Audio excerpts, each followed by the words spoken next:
자, 오늘은 계시록 8장 1절로 13절 말씀을 중심으로 자연계의 재앙에 대해서 생각을 해보도록 하겠습니다. 일곱째 인을 떼실 때에 하늘이 반시 동안쯤 고요하더니 내가 보매 하나님 앞에 시위한 일곱 천사가 있어 일곱 나팔을 받았더라. 또 다른 천사가 와서 제단 곁에 서서 금향로를 가지고 많은 향을 받았으니 이는 모든 성도의 기도들과 합하여 보단 앞 금단에 드리고자 함이라. 향연이 성도의 기도와 함께 천사의 손으로부터 하나님 앞으로 올라가는지라. 천사가 향로를 가지고 단 위에 불을 담아다가 땅에 쏟음에 뇌성과 음성과 번개와 지진이 나더라. 일곱 나팔 가진 일곱 천사가 나팔 불기를 예비하더라. 첫째 천사가 나팔을 부니 피 섞인 우박과 불이 나서 땅에 쏟아지매 땅의 3분의 1이 타서 사위고 수목의 3분의 1도 타서 사위고 각종 푸른 풀도 타서 사위더라. 둘째 천사가 나팔을 부니 불붙는 큰 산과 같은 것이 바다에 던지우매 바다의 3분의 1이 피가 되고 바다 가운데 생명 가진 피조물들의 3분의 1이 죽고 배들의 3분의 1이 깨어지더라. 셋째 천사가 나팔을 부니 횃불같이 타는 큰 별이 하늘에서 떨어져 강들의 3분의 1과 여러 물샘에 떨어지니 이 별 이름은 쑥이라. 물들의 3분의 1이 쑥이 되어 그 물들이 쓰게 됨을 인하여 많은 사람이 죽더라. 넷째 천사가 나팔을 부니 해 3분의 1과 달 3분의 1과 별들의 3분의 1이 침을 받아 그 3분의 1이 어두워지니 낮 3분의 1은 비침이 없고 밤도 그러하더라. 13절입니다. 내가 또 보고 들으니 공중에 날아가는 독수리가 큰 소리로 이르되 땅에 거하는 자들에게 화가 있으리로다. 이 외에도 세 천사의 불 나팔 소리를 인함이로라 하더라. 자, 우리 주님 예수 그리스도께서 재림하시기 전에 꼭 있게 될 일들을 사도 요한이 받은 계시를 통해서 우리가 보는 것입니다. 앞으로 될 일이 보좌에 앉으신 하나님의 오른손에 들려있는 책 속에 다 기록되어 있는데 그 책은 7개의 인으로 봉인이 되어 있었고 그 책은 오직 하나님의 어린 양이신 예수 그리스도만이 뗄 수 있고 펴실 수 있다고 했죠. 여섯째 인을 떼실 때에 일어난 사건들은 기근, 지진, 천체의 변화, 그리고 인류의 4분의 1의 사망이 선포되었습니다. 그런데 하나님의 오른손에 들려있는 그 책은 아직 완전히 다 펼쳐지지 아니한 상태입니다. 7인 중에 6인까지 떨어졌는데 이제 마지막 7째 인이 떨어지면 책 속에 있는 모든 신비한 비밀이 공개될 겁니다. 계시록 6장에서 6째 인을 떼실 때까지의 재앙을 봤는데 이 6째 인까지의 재앙은 곧 닥칠 대환란에 비하면 맛보기에 불과하고 진짜 재앙은 7째 인을 떼심으로 시작될 것입니다. 그러니까 이 대환란이 너무 끔찍하니까 성도들이 이겨내지를 못하고 실망하여서 믿음을 포기해 버릴까봐 7장에서는 최후의 승리자가 흰옷을 입고 하늘나라 보좌 앞에서 밤낮 하나님을 섬기며 하나님께 영광을 돌리는 하늘나라의 복된 광경을 보여주시는 겁니다. 자, 이제 드디어 8장에서 하나님의 어린 양께서 마지막 일곱째 인을 떼십니다. 책이 완전히 오픈이 될 것이고 그 책 속에 감춰있던 비밀이 알려지게 되는 것입니다. 일곱째 인이 하나님의 어린 양 예수 그리스도에 의하여 떼짐으로 일곱 나팔의 재앙이 소개가 됩니다. 자, 이 일곱 나팔의 재앙은 일곱째 인 안에 들어가 있고 일곱 대접의 재앙은 일곱째 나팔 안에 들어있는 재앙이에요. 일곱째 인의 재앙 속에 일곱 나팔과 일곱 대접의 재앙이 다 들어있는 겁니다. 그러니까 일곱 인의 재앙, 일곱 나팔의 재앙, 일곱 대접의 재앙은 각각 따로따로 있는 게 아니고 하나의 재앙을 다르게 표현한 겁니다. 자, 한번 보십시다. 일곱 인. 하나, 둘, 셋, 넷, 다섯, 여섯, 일곱. 일곱째 인을 떼시니까 뭐가 나왔어요? 일곱 나팔이 나왔어요.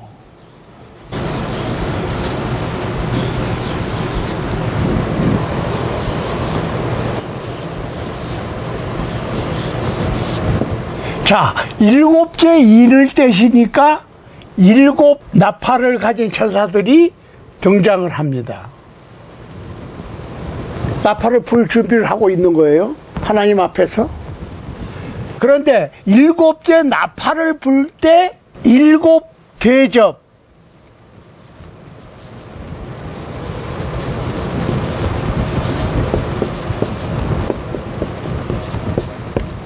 일곱 대접의 재앙이 나타나는 거예요. 그러니까 이게 일곱째 인 속에 일곱 나팔의 재앙이 있고 일곱 번째 나팔의 재앙 속에 일곱 대접의 재앙이 들어있는 거예요. 그러니까 이 일곱 인의 재앙이나 일곱 나팔이나 일곱 대접이 각각 다른 것이 아니라 똑같은 재앙인데 다른 버전으로 소개가 되는 거라 그 말입니다.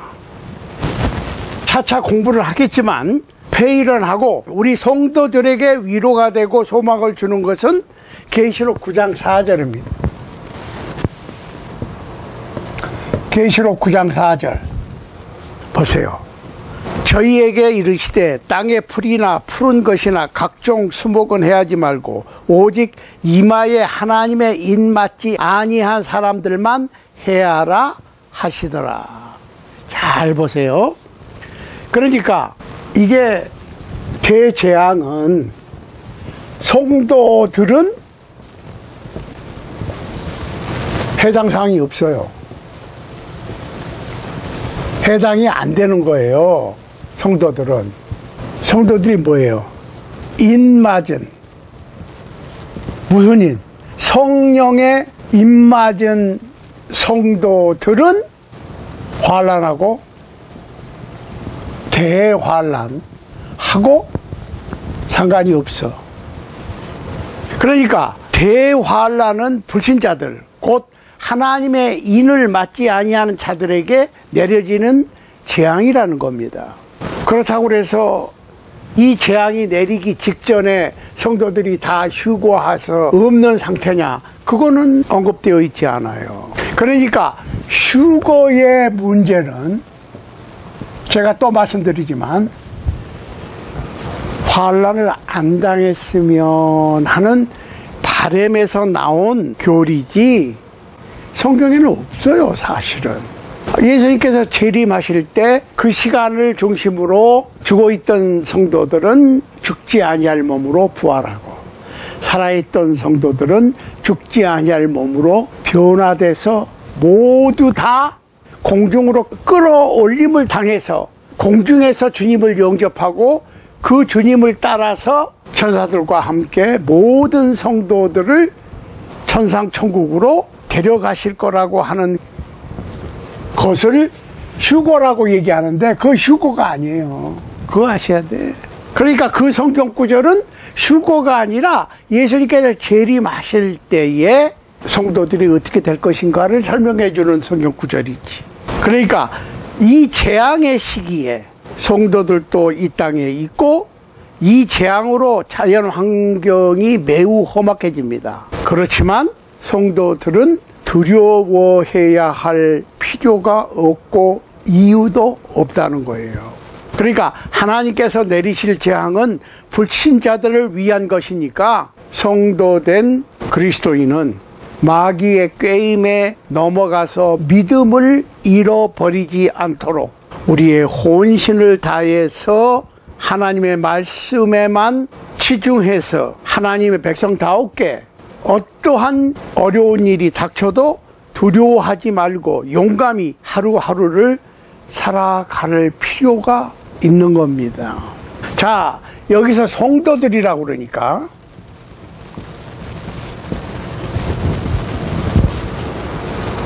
우리가 요새 보면요, 예수는 믿는데 교회는 나가기 싫다.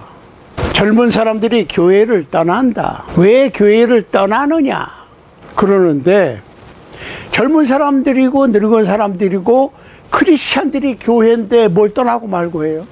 제가 LA에 있는 신문, 크리스찬 비전 신문에 6년 동안 기고를 한 적이 있습니다. 그냥 몇 자 쓴 게 아니라 전면으로 6년 동안. 그래서 가끔 제가 전화를 받습니다. 저는 어디 시리에 사는데 이 근처에 좋은 교회가 있습니까? 좋은 교회를 좀 소개해 주세요.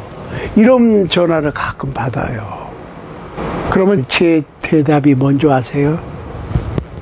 좋은 교회를 찾지 말고 당신이 좋은 교회가 되라 그럽니다. 성도들을 교회라고 부르는 거야. 그러니까 현대 교회의 문제가 뭐냐면 멋지게 크게 웅장하게 만들어 놓은 건물을 교회라고 생각을 해. 그 안에 들어가야 교회 간다고 생각해. No! 성도들이 교회예요. 대신 교회의 가장 기본적인 단위가 몇 명이냐? 2~3명이라고 그랬어요, 예수님이. 2명이면 뭐예요? 남편하고 아내하고, 아니면 뭐 친구하고 한 가정이 모이면 그게 교회일 수 있어요. 이런 한 가정이 교회의 기본입니다. 그걸 아셔야 돼. 물론 마음에 맞는 가정들이 돌아가면서 집에서 모이면 돼요. 아니면 한 가정만 따로 모여도 되고. 그러니까 교회의 개념을 모르기 때문에 예수는 믿고 성경도 읽고 하는데 교회는 안 가겠다고 그래요. 아니 그게 교회예요. 이런. 그걸 아셔야 돼. 그러니까 한 가정이, 아니면은 뭐 친구 2명이서, 아니면 몇 명이서 5대양 6대주 남극 북극 어디에서든지 예수 그리스도의 이름으로 모이면 그게 교회야. 그러니까 멋들어진 대리석으로 뼈쪽탑이 있고 십자가가 있고 하는 건물 안에 가야만 교회다. 교회 간판을 붙여놔야만이 교회다. 교회 간판 붙이는 거 사실은 엄격하게 따지면 그거 잘못된 거예요. 건물에다 교회라고 붙이면 안 돼. 교회당이지. 교회가 사용하는 건물이지. 편의상 교회가 모이는 장소를 얘기하는 것이지 그게 교회가 아닙니다. 그걸 아셔야 돼. 그러니까 교회를 찾지 말고 교회가 되라 이거야. 이해하시죠? 원래 교회라고 하는 말이 그리고로 에클레시아인데, 처음에는 에클레시아라고 하는 말이 신앙적인 단어가 아니에요. 그걸 아셔야 돼. 그러니까 시아라고 하는 말은 사람들이 모인 것을 에클레시아라고 그래. 그러니까 민회지. 뭐 지금도 그러는지 모르겠습니다만은 옛날에 반상회 했잖아요. 한국에서. 반상회라고 보면 돼. 반장님 집에서 모이든지 부반장님 집에서 모이든지 반상회로 모이잖아요. 그 모임이 교회예요. 그걸 하셔야 돼. 그런데 성도들의 모임이 교회지. 크리스찬들의 모임이 교회니까. 크리스찬 2명 이상 모이면 그게 교회야. 아니 뭐 교회에 무슨 전매 특허 받은 거 있어요? 꼭 목사님이 종땡 울리면서 자 지금으로부터 예배를 시작하겠습니다 해야만 교회 예배냐? No. 리빙룸에서 모이면 돼요. 가정이 모이면 돼. 그러니까 교회라고 하는 것이 꼭 목사님들이 뭐 지금으로부터 몇 년 몇 월 며칠 무슨 예배를 시작하겠습니다. 다 같이 묵도하심으로 예배 시작하겠습니다. 그렇게 해서 목사님들이 꼭 예배를 집례라고 그러지요. 해야만 되는 건 아니에요. 그거는 가톨릭에서 넘어온 거고 회당 제도에서 온 거예요. 회당 제도는 유대교에서 온 겁니다. 그러니까 유대교에서는 어떻게 했어요? 예루살렘 성전에는 1년에 한두 번만 가고 매주 갈 수 없으니까 예루살렘 성전을 향해서 회당을 지었지. 그리고 그 회당에 모였어요. 그 주위 사람들이. 그 회당 제도가 그대로 넘어온 거예요. 그렇지만 기독교, 그리스도교는 건물이 꼭 있어야 되는 거는 아니에요. 그거를 생각을 해야 돼. 그러니까 제가 조금 전에도 말씀드렸지만 교회도 사람들의 모임이기 때문에 어떤 모임은 진짜 은혜스럽고 교인들도 참 친절하고 마음에 쏙 들고 같이 어울리고 싶고 하는 교회가 있을 수 있고요. 지역교회. 어떤 교회는 너무 분파적이고 너무 끼리끼리만 모이고 새로 누가 와도 올라오고 말라는 식으로 하는 교회도 있을 수 있어요. 사람들의 모임이니까. 그러면 굳이 나는 예수는 믿고 성경을 읽어도 교회는 안 가겠다 라고 얘기하는 것은 잘못된 얘기라는 말씀입니다. 아무튼 계시록을 지금 우리가 공부하고 있으니까 계시록 전체를 통해서 낱말이 아주 이해하기 어려운 기법으로 은유적으로 비유적으로 역사적으로 우리 정서에는 해석이 어려운 것은 사실이야. 그런 문제들이 많이 돌출이 됩니다. 그래서 일반적으로 학자들의 견해를 볼 것 같으면 계시록을 해석하는 방법이 몇 가지가 있습니다. 첫 번째로 과거적 해석 방법. 즉 사도 요한이 96년경에 계시록을 기록을 했다고 봤을 때 계시록에 소개된 모든 일들은 이미 일어났던 과거 일이다. 여기서 말하는 속히 될 일이라고 하는 것은 네로 황제 때나 도미치안 황제 때 또 사도들이 살아있을 때 있었던 사건으로 보는 해석 방법입니다. 그러니까 계시록은 2000년 후에 우리와는 상관이 없고 예언적인 책이 아니라고 보는 견해입니다. 두 번째로 현재적 해석 방법, 즉 역사적 해석 방법이 있습니다.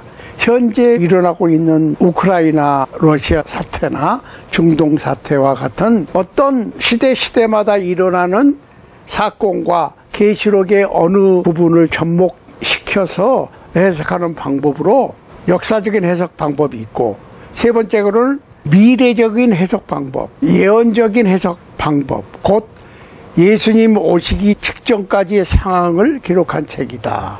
이렇게 보는 견해가 있고, 네 번째로는 영적 해석 방법이 있습니다.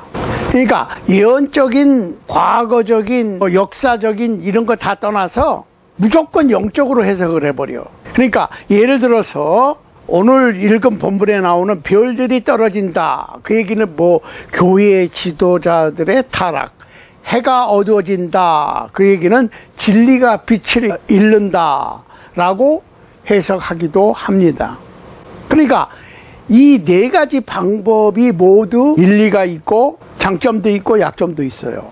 그래서 한 가지 방법에 치중하는 것은 계시록을 이해하는 데 좋은 방법이 아닙니다. 그러니까 우리는 가장 메인으로 생각해야 될 게 계시록의 목적이 뭐냐? 왜 계시록을 예수 그리스도께서 사도 요한을 통해서 기록해서 우리에게 읽도록 하셨느냐를 생각을 해야 돼요.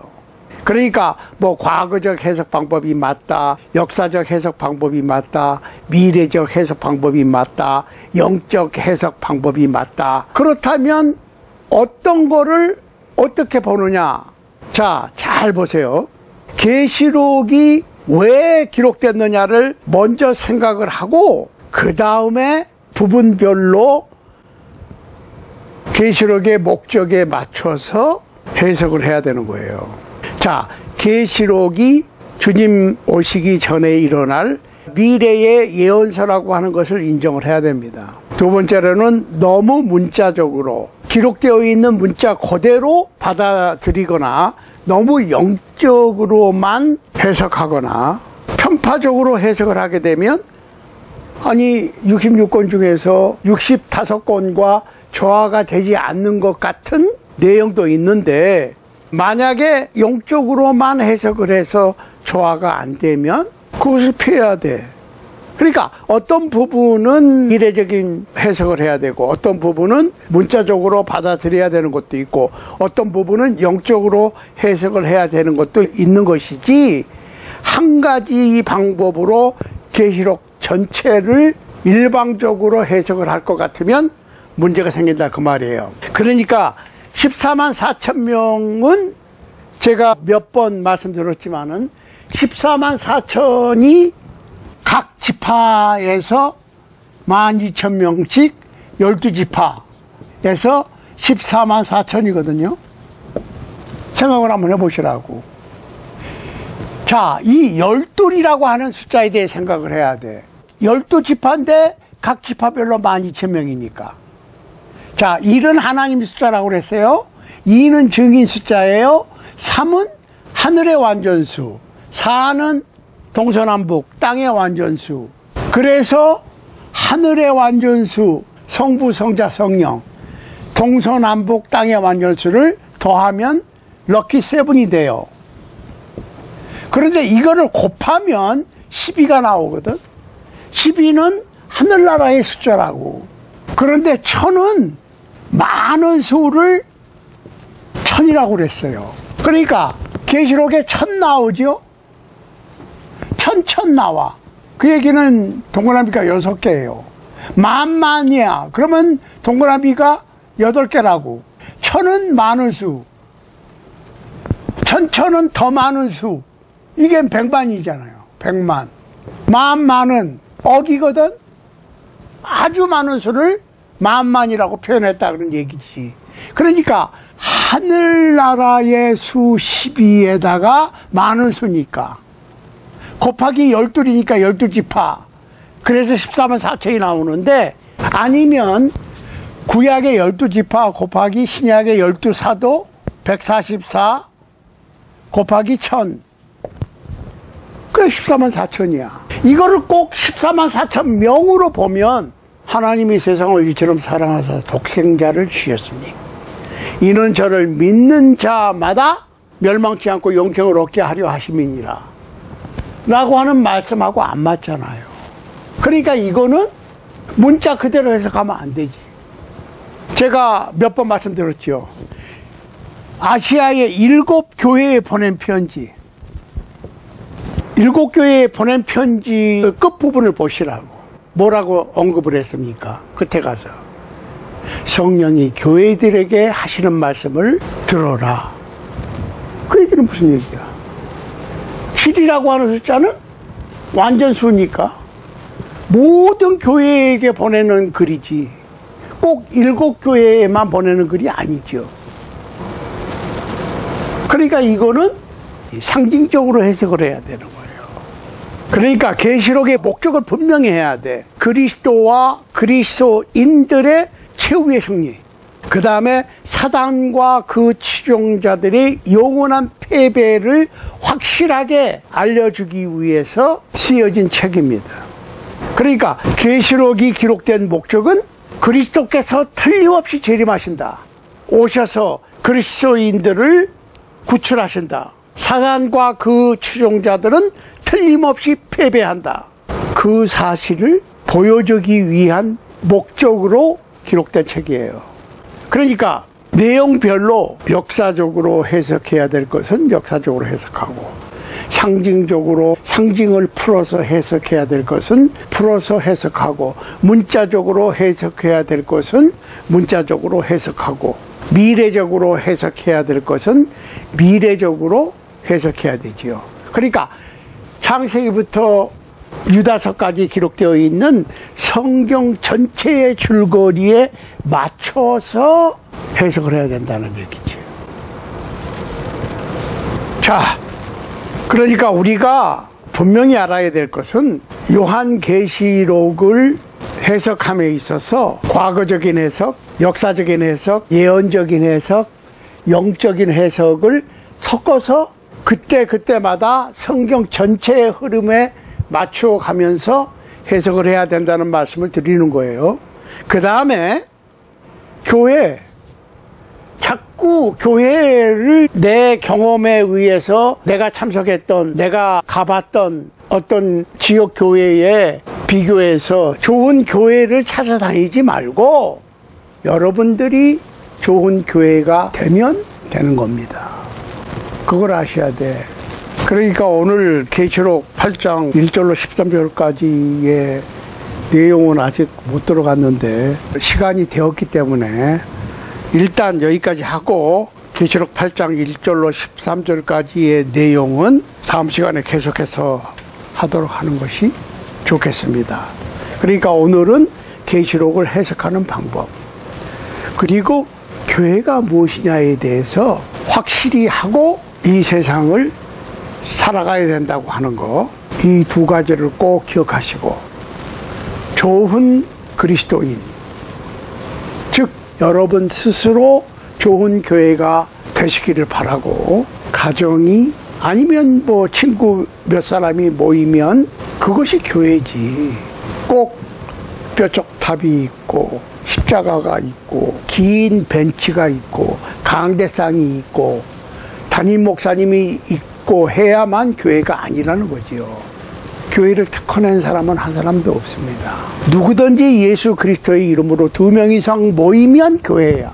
그러면 어떻게 여러분이 교회로서 활동을 할 수 있을 것인가? 알기를 원하시면 이메일 주세요. 이메일.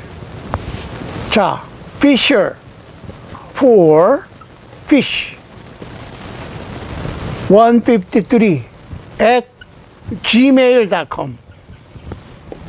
다시, 물고기를 위한 어부입니다. Fisher for fish 153 at gmail.com으로 내가 교회가 되기를 원하는데 어떻게 하면 되느냐, 제가 알려드릴 테니까 이메일 주시라고. 아니면은 저기 댓글을 다시든지, 그러면은 제가 확실하게 알려드립니다. 그러니까 뭐 교회가 어땠다, 현대 교회가 뭐 어쩌고, 자꾸 교회를 비판하시면 안 돼요. 왜? 교회는 예수 그리스도의 몸이에요. 그러니까 여러분들이 2명 이상 예수 그리스도의 이름으로 모여서 예배하고 활동하면 그게 교회고 그게 주님의 몸이에요. 그걸 아셔야 돼. 교회를 오해하지 마시기 바랍니다.